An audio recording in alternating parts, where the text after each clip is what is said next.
욥기 11장 7절로 12절까지 저와 여러분들이 교독합니다.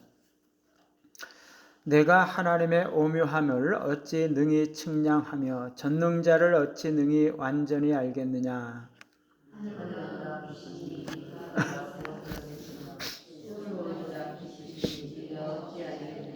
그의 크심은 땅보다 길고 바다보다 넓으니라. 하나님이 두루 다니시며 사람을 잡아 받으시고 재판을 여시면 누가 능히 막을 소냐. 하나님은 허망한 사람을 아시나니 악한 일은 상관하지 않으시는 듯하나 다 보시느니라. 허망한 사람은 지각이 없나니 그의 출생함이 들나귀 새끼 같으니라. 아멘. 위대하신 하나님, 허탄한 인간이라는 제목으로 말씀을 드립니다. 우리가 어떤 말을 하면은요, 그 말하는 내용이 우리가 말하고자 하는 것이기도 하지만 사실 우리는 그런 말로서 우리가 하고 싶은 어떤 의도가 따로 있습니다. 말하는 내용은 그가 한 말들을 살펴보면 알 수 있는 것인데요. 그런 말이 어떤 상황에서 전해졌느냐 하는 것에 따라서 어떤 의도로 행했느냐 하는 것이 드러나고, 이런 것들이 그 말의 내용 자체보다 더 중요할 수도 있는 거죠.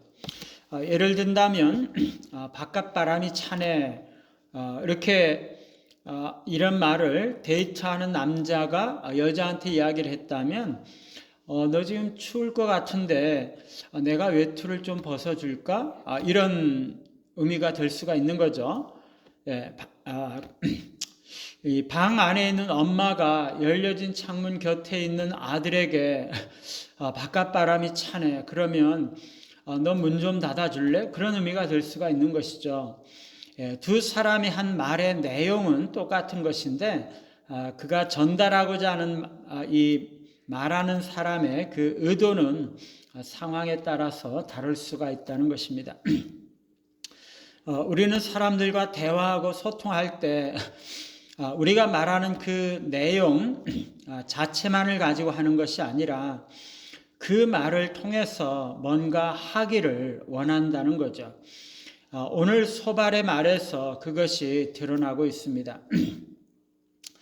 오늘 말씀에서 소발은요, 하나님의 위대하심을 강조하며 반면에 인간은 너무나 허탄한 존재라는 것을 말하고 있습니다. 소발은 욥이 혹은 우리 인간이 하나님의 오묘함을 측량할 수가 없다라고 말하고 있죠. 하나님은 우리의 이해로서 파악하거나 포착할 수 없는 너무나 무한하고 광대하신 하나님이시라는 것입니다. 여기서 하나님의 오묘함이라고 말할 때 이 오묘함이라는 것은 깊은 일들이라는 뜻인데, 하나님의 속성과 본질과 같은 하나님의 특성을 말한다고 우리가 이해를 하시면 되겠습니다. 하나님은 그 지혜와 지식에 있어서 인간의 이해를 뛰어넘으시는 분이시죠. 하나님의 능력은 무한하신 분이시죠. 하나님은 모든 것들을 아시고 인간의 마음과 행동을 아시는 분이십니다. 여기 7절부터 11절까지 나타난 하나님에 관한 모든 표현들이 하나님의 깊은 것들, 곧 하나님의 오묘함에 포함된다고 말할 수가 있습니다.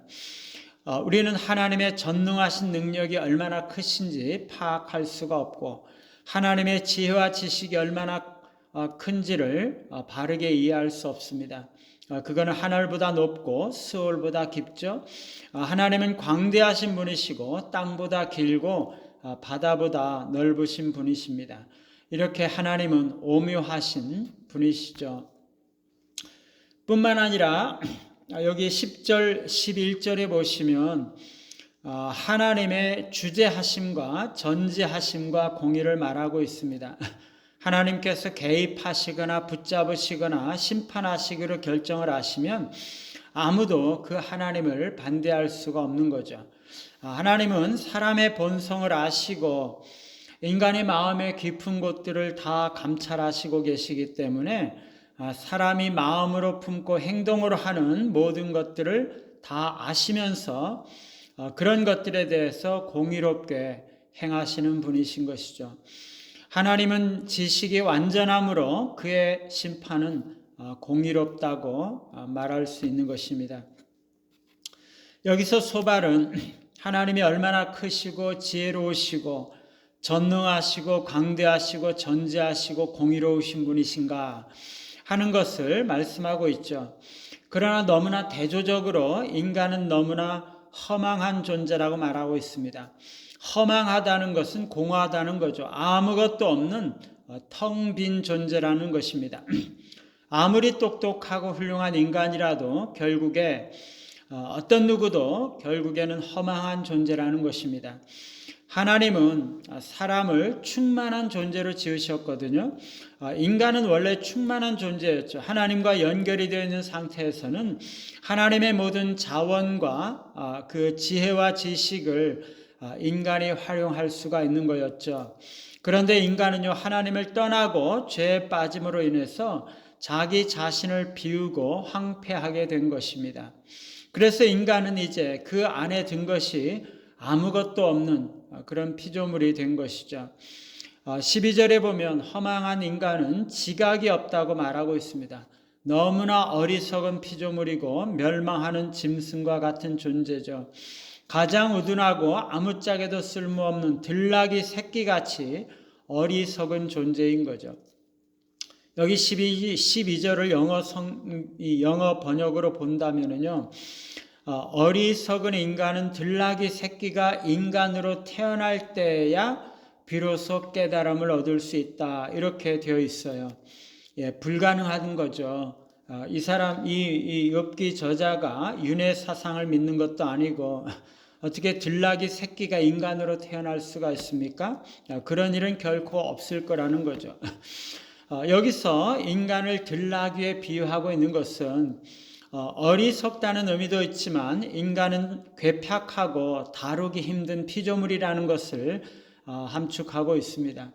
들나귀는요, 그게 너무나 어렵긴 하지만 그래도 잘만 훈련하면 쓸모 있는 그런 짐승이 될 수가 있겠죠. 들나귀 새끼라면 더욱 그럴 수 있습니다. 그런데 이 들나귀는요, 정말 버릇을 고치기가 어려울 뿐만 아니라 조련하는 사람의 소리도 결코 이렇게 제대로 들으려고 하지 않습니다. 인간이 광야에 익숙한 들나귀와 같다라는 것은 너무나 스스로 자유로운 성격이라는 거죠. 그냥 자기 멋대로 한다는 거죠. 그 자신이 자기가 주인이라고 생각을 하고 자신의 욕정과 감정을 충족시키기에 여념이 없는 그런 존재라는 것입니다. 인간은 이렇게 허탄한 존재인 것이죠. 오늘 소발은 하나님의 위대하심과 인간의 허탄함을 너무나 대조적으로, 너무나 절실하게, 적절하게 잘 표현하고 있습니다. 그래서 어쩌다는 것입니까? 너무나 당연하고 맞는 말을 통해서 소발이 하기를 원하는 것이 뭡니까? 헛소리 하지 말라는 거죠. 욥의 불평을 이 소발은 지금 책망하고 있습니다. 욥이 하나님의 공의와 지혜에 대해서 의문을 제기한 것에 대해서 이 소발이 그를 욥을 도전하고 책망하고자 지금 이 말을 하고 있는 것이죠. 욥, 너는 이해력에 있어서 너무나 제한되어 있는 어리석은 자일 뿐이니 하나님의 행동이나 동기에 대해서 의문을 제기할 권리가 없어. 너가 뭘 안다고 그렇게 장황하게 늘어놓는 거야? 좀 겸손해져 봐. 하나님의 지혜와 지식의 광대함을 인식하고 너 자신의 한계를 인식하고 겸손한 마음으로 하나님께 나아가. 그러면서 욥을 책망하고 하나님을 변호하고 있는 것입니다. 그러면서 소발이 하기를 원하는 또 하나의 다른 것은 하나님의 정의를 수호하고 싶은 거죠. 하나님은 너무나 지혜로우시고 모든 것을 다 아시고 모든 사람의 진정한 본질을 다 아시기 때문에 하나님의 행동은 언제나 공의로우시다는 것입니다. 욥은 자신의 고통은 부당하다라고 주장을 했는데 소발은 그것을 반박하면서 하나님의 행위는 공의로우시니까 더 이상 그거에 대해서 말하지 말라라고 하나님을 변호하고 있는 것입니다. 오늘 소발이 입으로 말했던 두 가지, 하나님의 위대하심과 인간의 허탄한 본성은 너무나 맞는 말입니다. 그러나 그가 그런 말들을 통해서 욥에게 책망하고 그를 꺾어 놓으려고 했던 것은 그의 마음속에 인간의 고통은 죄에 대한 하나님의 형벌이라는 전통적인 보응신학을 가지고 있기 때문인 것입니다. 그가 마음에 바르지 못한 생각을 가지고 있으니 그가 하려고 하는 것, 즉 욥에 대한 책망의 말이 잘못된 것, 지나친 것이 되고 있는 것입니다. 우리가 아무리 바른 말들을 하는 것 같아도 우리 내면에 잘못된 다른 생각들을 품고 있으면 우리가 하는 말들을 통해서 하고자 하는 것들이 잘못된 것이 될 수 있음을 인식해야 합니다. 우리가 언제나 겸손한 태도로 사람들을 대하고 특별히 고통받는 사람들에 대한 공감과 연민을 가지고 사람들을 대하시는 우리 모두가 되시기를 간절히 바랍니다. 찬송가 595장입니다.